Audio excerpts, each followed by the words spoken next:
어떻게 안식을 누릴 수 있나요? 지난주에 저는 여유 공간에 대해서 말씀을 드렸지 않습니까?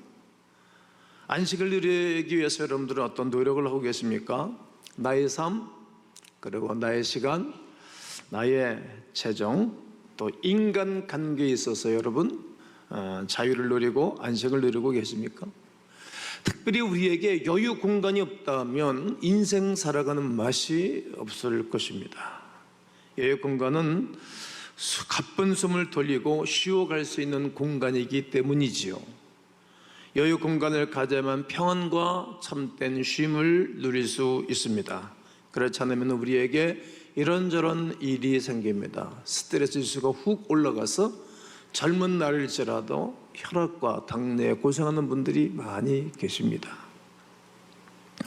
또 그러면 우리의 시야가 좁아지고 근시안적인 인생길을 살게 될 것입니다. 우선순위를 제대로 세우지 못하고 에너지와 시간을 낭비하고 살게 될 것입니다. 대인관계도 역시 어려움을 겪게 될 것입니다. 또 하나 우리는 두려움 때문에 여유를 찾지 못합니다. 실패에 대한 두려움, 기회 상실에 대한 두려움, 뒤처짐에 대한 두려움, 그리고 인정받지 못하는 두려움. 그래서 끊임없이 멈추지 아니하고 늘 열심히 달려가죠. 그러다 인생을 번아웃 당하기도 하고 힘든 어려운 시간들을 맞이하기도 합니다. 여유와 쉼과 평안을 포기하고 안식을 포기하고 살아가는 이들도 보입니다. 하지만 성도 여러분, 하나님께서는 여러분과 저에게 안식을, 평안함을 누리고 살라고 말씀하시는 것입니다. 그저 쉬는 것으로 안식을 누리는 것이 아닙니다. 신실하신 하나님을 신뢰하는 방법을 배울 수 있는 것이 안식입니다. 지난주도 말씀을 드렸습니다만 이스라엘 백성들이 400년 동안 종살이하며 살아갔습니다. 그들이 종살이하며 살아가면서 하루 노동을 해야 밥을 먹고 살아가는 그들에게 있어서 7일째 되는 날 안식하고 쉬라고 하는 말은 그들에게는 아주 위험스러운 얘기입니다. 포기하라는 거 아니겠습니까? 어떻게 보면 삶에 큰 악영향을 끼치게 되어지고 어려움을 당할 수 있는 것입니다. 그러나 그렇게 말씀하신 하나님은 네가 나를 신뢰하라. 지난주에 제가 설교생에 팁을 드렸지 않습니까? 매사에 나는 하나님을 신뢰한다. 그분을 신뢰하는 것입니다. 하나님이 나에게 말씀하신 그 말씀을 순종할 때에는 우리가 어떤가를 포기해야 되거든요. 이스라엘 백성들에게 있어서 매일같이 하루에 한 번씩 만나를 거두다가 먹었는데 6일째 되는 날은 이틀치를 거둬 드리라 그랬습니다. 그런데 다른 날 이틀치를 걷고 많이 거둔 것은 썩고 벌레가 났지만 6일째 이틀치를 거둔 것은 하나님이 보존을 해주셨고 그 다음날 아무것도 안 해도 아침 새벽에 나가서 만나를 거두러 나가지 아니해도 그들이 그 양식을 먹었습니다. 포기하라는 말씀이고 하나는 신뢰하라는 말입니다. 내가 벌고 노력하는 모든 것에는 한계가 있습니다. 시간과 돈 그리고 이 땅에 있는 모든 것들은 무한한 자원이 아닙니다. 그러므로 하나님을 신뢰하면서 그분 안에 주시는 안식을 누리고 살아가야 할 것을 말씀하고 계신 것입니다. 그러면 오늘은 어떻게 시간을 바라보고 대해야 하는지를 말씀을 증거하고 싶습니다. 어떻게 시간을 잘 활용하고 누리면서 이 땅을 살 수 있을 것인가, 그런 것입니다. 우리의 삶은 시간 관리와 깊게 연관되어져 있습니다. 지금 우리에게 주어진 현재의 시간은 바로 우리의 삶입니다. 현재의 시간이 우리의 인생이 되고 현재의 시간이 내 미래의 나의 삶으로 다가오기 때문입니다. 시간을 정리한 스케줄 그리고 우리의 다이어리, 저는 핸드폰에 9월 달에 여러분 모든 일정을 제가 실은 것을 쏴드리는 것입니다. 그리고 다이어리에 메모를 하고 일정을 소화하고 삽니다. 이건 단순한 지면이 아니라 우리의 인생길의 한 면이라는 것입니다. 오늘 내가 모든 시간과 모든 스케줄을 잘 관리하며 살아가면서 어떻게 살 것인가에 대해서 미래가 다가오고 미래가 보이는 것입니다. 현재의 시간이 곧 인생이 된다는 사실을 성경에서 대표적으로 우리에게 잘 가르쳐주고 있는 사람이 있었는데, 그 사람이 오늘 본문을 기록하고 있는 모세입니다. 시편은 150편까지 기록을 하고 있는데 제일 많이 기록한 사람이 다윗입니다. 그리고 솔로몬이, 아굴, 아삽, 그리고 모세입니다. 하나님이 택한 특별한 사람이었던 모세, 하지만 그의 인생에도 굴곡이 있었고 험난하고 힘든 인생길이 있었다는 것입니다. 영국으로 말하면 이 사막으로 말씀을 드릴 수 있는데, 1막은 히브리인으로 태어났으나 바로의 딸에 의하여 이집트의 왕자로 자라난 시절입니다. 그가 태어날 때부터 힘든 시기에 태어났거든요. 그리고 자기 어머니 품에서 크지를 못하고 공주의 품에서 컸습니다. 그리고 어머니가 어려서부터 둘이었습니다. 좀 피곤했겠죠? 생각을 많이 했겠죠. 그런 가정에서 크는 사람들 눈치가 엄청나게 빠르죠. 여러분 집안에 혹 어머니 두 분이 있는 데서 큰 분들 계시잖아요. 또 아버지가 둘인 사람들도 있기도 합니다. 좀 복잡하죠. 요즘 유명한 얘기가 있는데, 너도 아니고 네 애도 아니고 내 애도 아니고 우리 애가 집안 분위기를 잡아간다. 뭔 말인지 아시겠어요? 결혼을 해서 살았는데 부인에게도 다른 집 아이가 있고 남편에게도 다른 아이가 있어요. 그러니까 이거 얼마나 힘들겠어요. 한 배에서 태어나도 힘든데, 근데 결혼을 해서 태어난 그 아이가 양쪽을 다 다니면서 화해를 시키고 집안을 세워간다, 이 말이죠. 이렇게 어려서부터 고민과 갈등과 그리고 눈치를 보고 살아갔던 사람이 인생 1막의 모세입니다. 인생 2막은 미디안에서 양을 치며 인생길을 걸어가던 40년의 시기간입니다.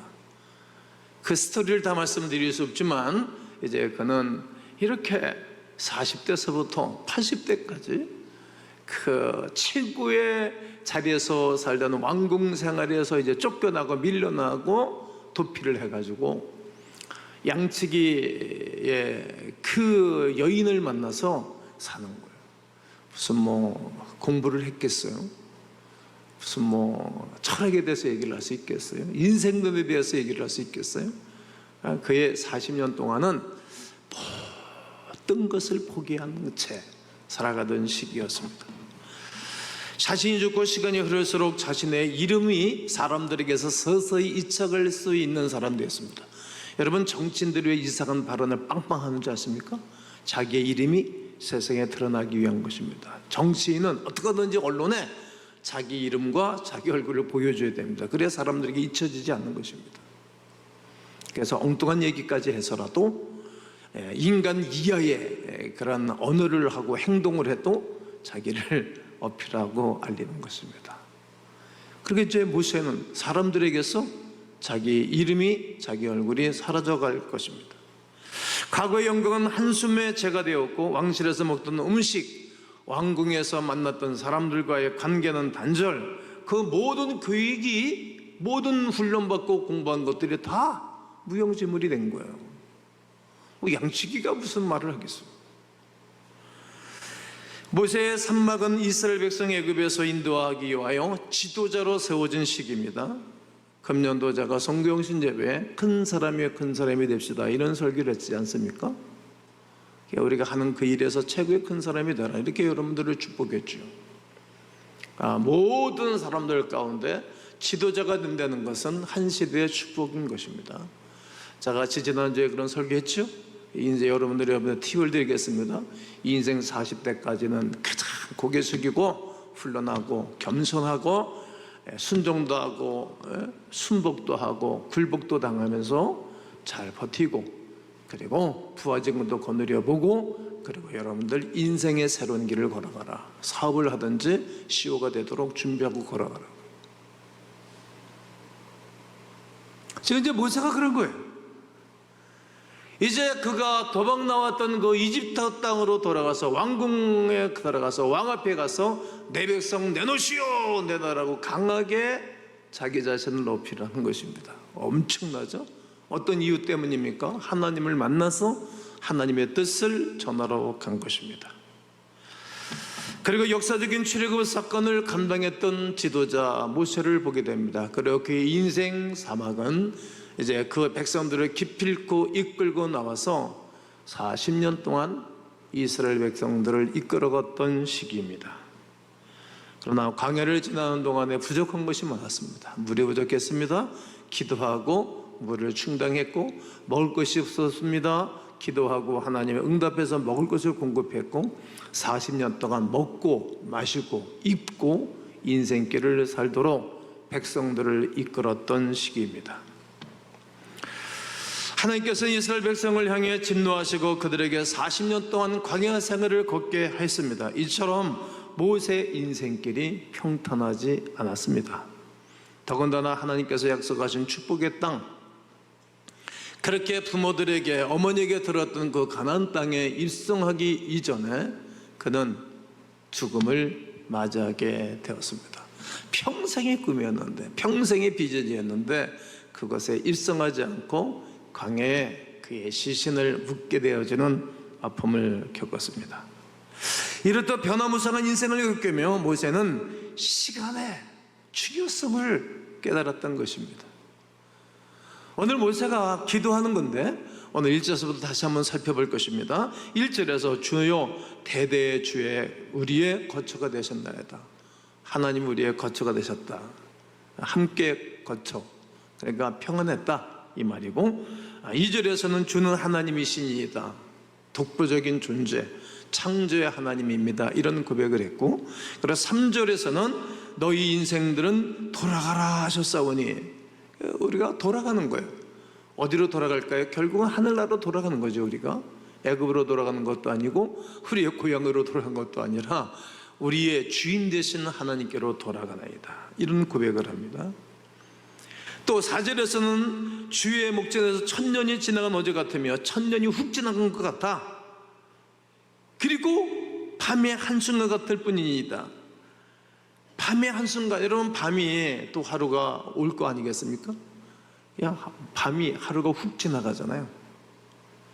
5절에서 그들을 홍수처럼 쓸어가시나이다.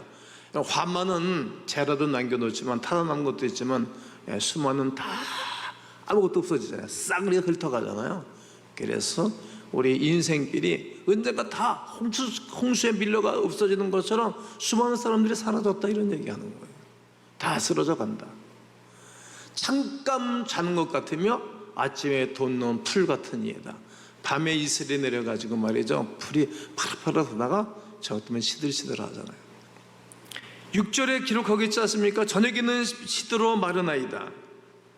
그리고 9절에서 주의 분노 중에 지나가며 우리의 평생이 순식간에 다하였나이다.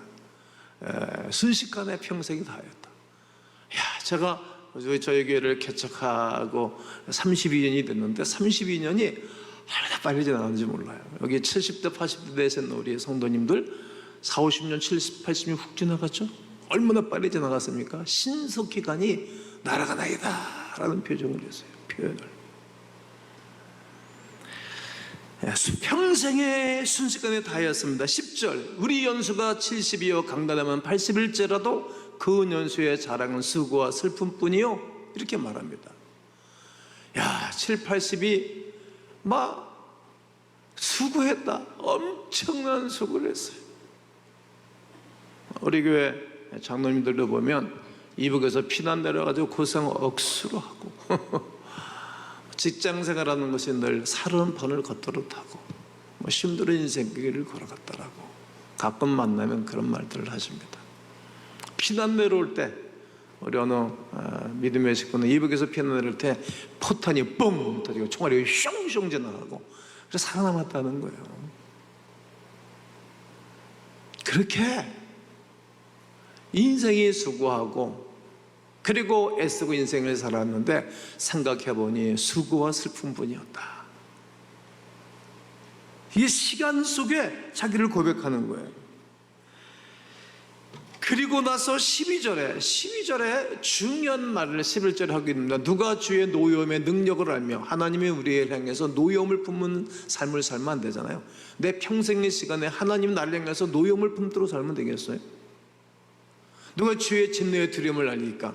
하나님은 죄의 악을 품고 고집을 피고 회개하지 않는 사람에게 하나님은 그대로 보응을 해주시는데, 알지 못하는 거예요, 사람들이. 이 시편 90편에는 시간에 관계된 결정을 내릴 때 필요한 지혜가 담겨져 있는 것입니다. 우리의 인생길을 걸어감에 있어서 모든 결정을 내릴 때에 우리 하나님의 지혜가 필요함을 이제 평생을 살아가면서 깨달은 바를 모세가 증거하고 있는 것입니다. 그러나 모세는 그런 신기한 인생 여정 속에서 정리한 것이 있었어요. 어떤 것이었을까요? 우리 하나님을 신뢰하면서 전진하라, 전진하라, 전진하라. 한번 따라해 볼까요? 우리 하나님을 신뢰하면서 손까지 내려가면서 전진하라, 전진하라, 전진하라. 이렇게 살아가라는 거예요. 하나님께서는 영원부터 영원까지 존재하시는 전능하신 분이심을 믿으십니까? 그와 반대로 자신은 아침에 피었다 자라나다가 저녁에 사라지는 풀과 같이 유한한 존재, 한계가 분명한 존재라는 사실을 모세는 깨달았던 것입니다. 이는 이처럼 더더는 인생 속에 자기 자신을 드러내주신 영원하신 하나님을 경외하면서 늘 찬양했던 것입니다. 우리 주 하나님께서는 티끌과 같이 보잘것없는 인생에 의미를 부여해 주셨습니다. 티끌과도 같이 보잘것없는 인생에 사명을 부여해 주신 것입니다. 이처럼 모세는 하나님께서 허락하신 시간을 무한하지 않다는 위대한 사실을 일찌감치 깨달았던 사람입니다. 그 시간에 대한 소중함을 깨달았고 시간을 소중한 가운데 일평생도록 살아갔던 것입니다. 오늘 시편 90편 12절을 다 함께 한번 읽겠습니다. 시작. 우리에게 우리날 계수함을 가르치사 지혜로운 마음을 얻게 하소서. 우리날 계수함이 뭐죠? 세우는 거예요.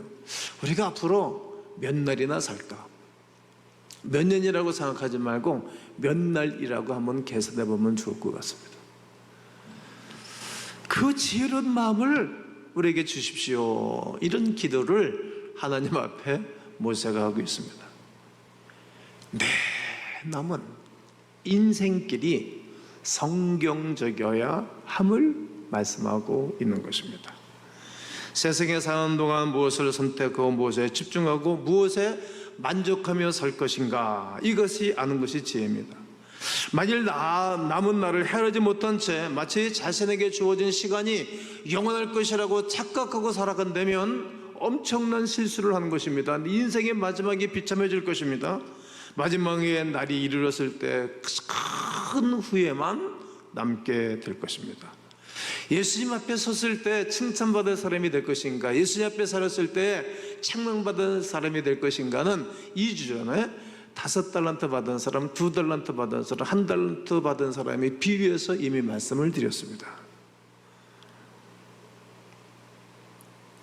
예수님이 땅에 오셔서 33세의 젊은 나이에 이 땅을 떠나고 돌아가셨습니다. 그러나 그가 남겨놓으신 위대한 업적과 위대한 일은 인류가 구원을 받는 위대한 구원의 역사를 남겨놓고 가셨습니다. 나는 우리의 짧은 인생길을 살아가면서 내가 이 땅을 다 살고 지나고 난 다음에 무엇을 남겨놓을 것인가? 자녀들을 남겨놓겠죠. 그러나 성경 속에서 히스기야 왕은 죽다가 살아나서 므낫세라는 아들을 낳았는데 그 아들이 탕아를 남겨놨어요. 아주 비참한 거죠. 나는 늘 얘기하지만 히스기야 왕이 그때 죽었어야 되는 것입니다. 그래야 그 다른 아들이 그 왕이 됐을 것이고, 그때 생명을 살려놨더니 애를 낳는데 므낫세가 태어났어요. 나이 먹어서 애가 늦둥이 나서 얼마나 이뻤겠어요. 얘가 탕아예요. 백성들을 힘들게 했어요. 그런 애를 남겨놓으면 행복하지 않습니다. 우리가 남겨놓을 것은 믿음의 의로운 자녀들을 남겨놔야 될 것입니다. 그리고 인생길을 다 살고 난 다음에 이 땅 떠나가 되면 사람들이 나를 잊혀질 것이지만 옛날에 우리에게 아무개 누구누구는 참 귀했었다. 그분은 일평생 시간을 하나님을 위해서 살아가면서 좋은 스토리를, 굿뉴스를, 하나님의 거룩한 구원의 스토리를 남겨놓는 하나님의 백성들이 되어야 할 것을 가르쳐주고 있는 것입니다. 나는 여러분과 제가 지혜로운 거룩한 백성들이 되어져서 하나님이 원하시는 선택을 하고 하나님이 기뻐하는 일을 하며 이 땅을 살기를 원합니다. 시간은 돈과 다를 바 없는 자원입니다.